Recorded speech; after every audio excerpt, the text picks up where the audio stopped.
ஓம்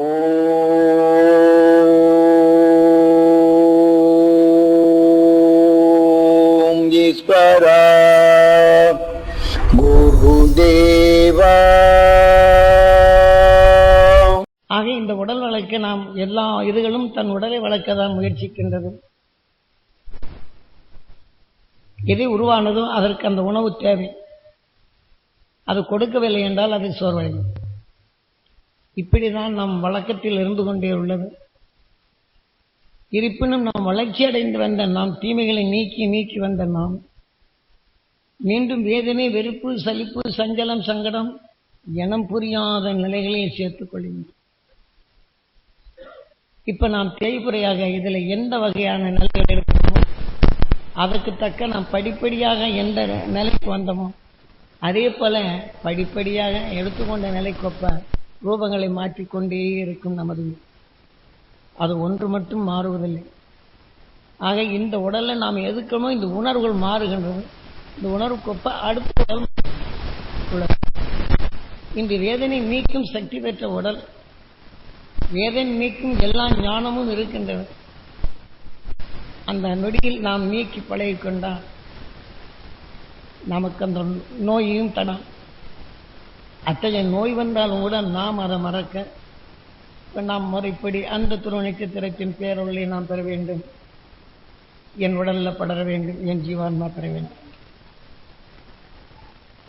இப்படி நாம் மாற்றி கொண்டு வர முடியும். ஏன்னா அந்த வேதனை மறக்க இது நாம் எடுத்தால் அது மறக்கின்றது. இது சிறுக சிறுக பெறுகின்றது.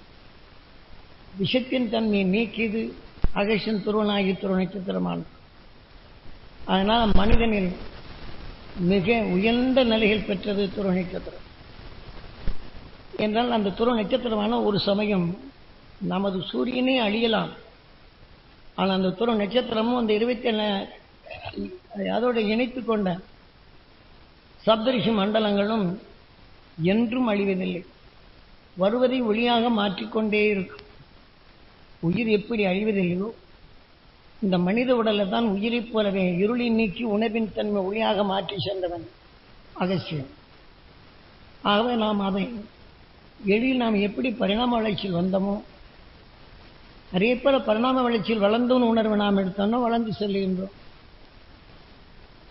வெறுப்பையும் வேதனையும் கோபத்தையும் சங்கடத்தையும் சலிப்பையும் குரோதத்தையும் இதை வளர்த்துக் கொண்டே வந்தால் நாம் மீண்டும் தேய்புறையாகி இதெல்லாம் நம்மளுக்கு நோயாகி நாம் தேடிய செல்வத்தையும் பாதுகாக்க முடியாது. செல்வம் இருந்தாலும் அதை இப்படி ஆச்சு, என்னால் அதை சாப்பிட கூட முடியலையே, இந்த வேதனை வந்து விடுகின்றது. செல்வம் இருக்கும், ஆனால் முடியாது போய்கின்றது. இதெல்லாம் கொஞ்சம் யோஜனை பண்ணி தியானத்தை செய்கின்றோம் என்பதனை நல்லா புரிந்து கொண்டோம்.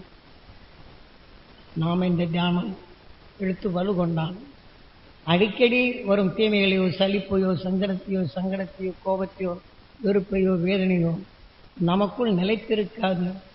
அதை நாம் தொடக்க கற்றுக்கொள்ள வேண்டும்.